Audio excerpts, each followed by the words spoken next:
Gibran ini ya kan ya anak internasional gitu loh, ya kan pergaulannya level dunia, gitu kan ya, pengetahuan level dunia.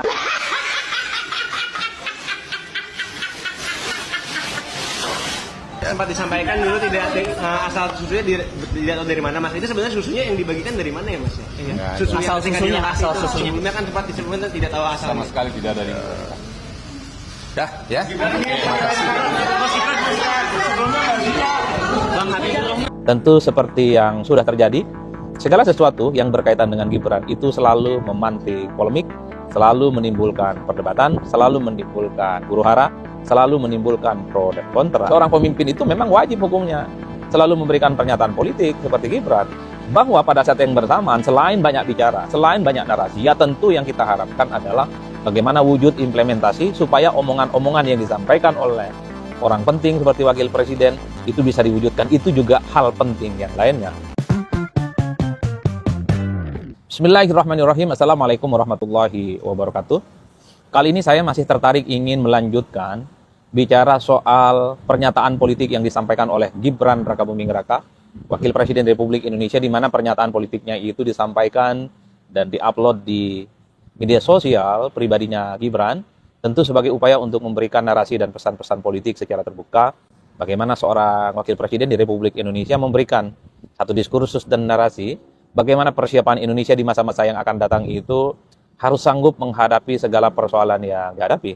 Tentu seperti yang sudah terjadi, segala sesuatu yang berkaitan dengan Gibran itu selalu memantik polemik, selalu menimbulkan perdebatan, selalu menimbulkan huru-hara, selalu menimbulkan pro dan kontra. Ada yang minus, ada yang positif, ada yang menghujat, ada yang mendukung, dan seterusnya, dan seterusnya.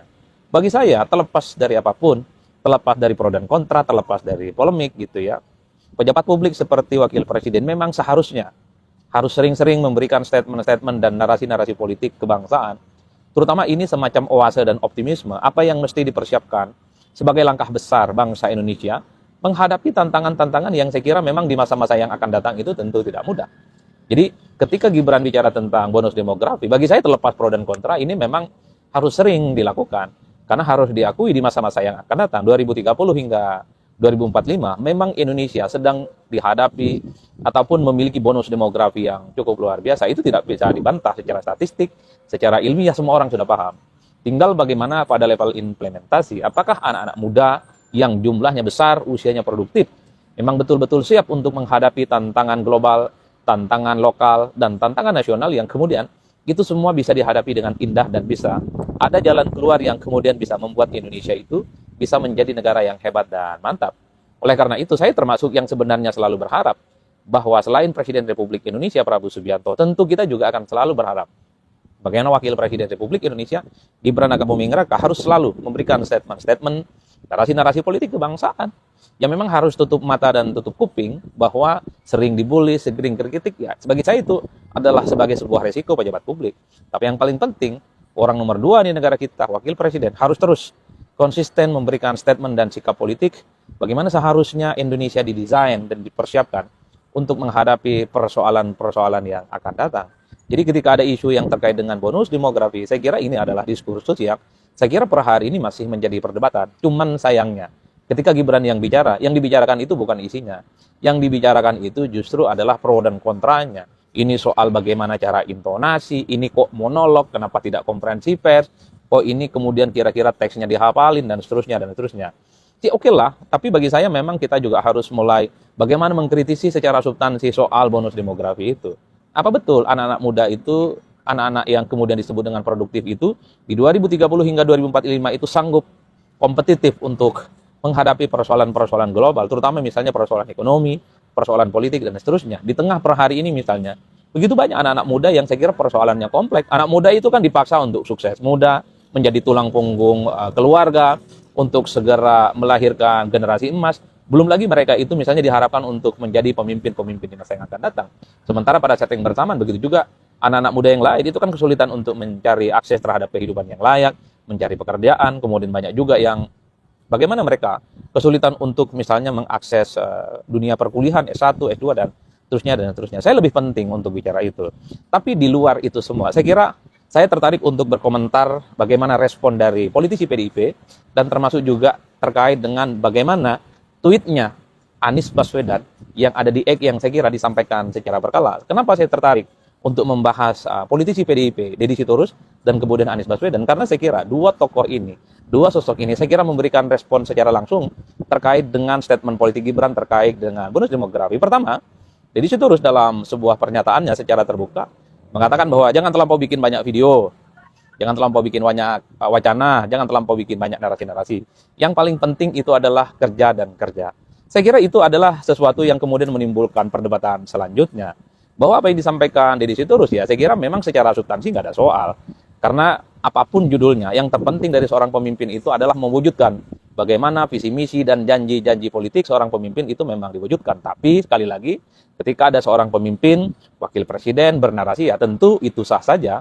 Karena memang salah satu tugas dari seorang pemimpin dan wakil presiden adalah memberikan narasi-narasi besar, memberikan statement-statement politik kebangsaan. Bagi saya, seorang pemimpin, entah itu presiden dan wakil presiden, memang harus juga sering banyak bicara. Isu ekonomi, isu politik, isu hukum, isu sosial, isu-isu yang lain, termasuk isu kebudayaan yang saya kira itu sebagai bentuk fashion dan keperpihakannya kepada masyarakat Indonesia secara umum. Jadi bagi saya, seorang pemimpin itu memang wajib hukumnya selalu memberikan pernyataan politik seperti Gibran. Bahwa pada saat yang bersamaan, selain banyak bicara, selain banyak narasi, ya tentu yang kita harapkan adalah bagaimana wujud implementasi supaya omongan-omongan yang disampaikan oleh orang penting seperti wakil presiden itu bisa diwujudkan. Itu juga hal penting yang lainnya.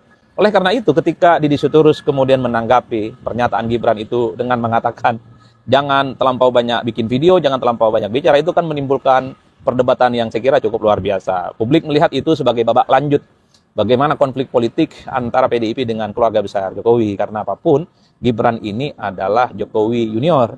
Wajar kalau kemudian segala sesuatu yang terkait dengan Gibran seringkali menimbulkan reaksi yang cukup agresif, seringkali dikritik karena memang sejak awal Gibran ketika dikaitkan dengan Pilpres 2024 itu kan dianggap sebagai calon pemimpin yang ini terlampau dipaksakan.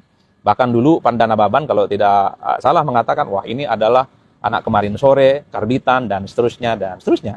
Wajar ketika Gibran bicara tentang bonus demografi, salah satu politisi beken PDIP, Deddy Sitorus mengatakan pemimpin itu sebaiknya jangan banyak bicara. Disitulah kemudian publik mengaitkan, wah ini pasti selalu dikaitkan dengan konflik politik antara PDIP dengan keluarga besar Jokowi. Wajar kalau kemudian statement-statement Bang Deddy Sitorus itu juga agresif dan terkesan sangat sinikal supaya pemimpin itu jangan terlampau banyak video dan jangan bikin banyak statement. Yang paling penting itu adalah kerja dan pembuktian. Saya kira dalam konteks itu bagi saya dua-duanya saya setuju. Pemimpin banyak ngomong saya setuju, saya suka dan saya respect sebagai warga negara.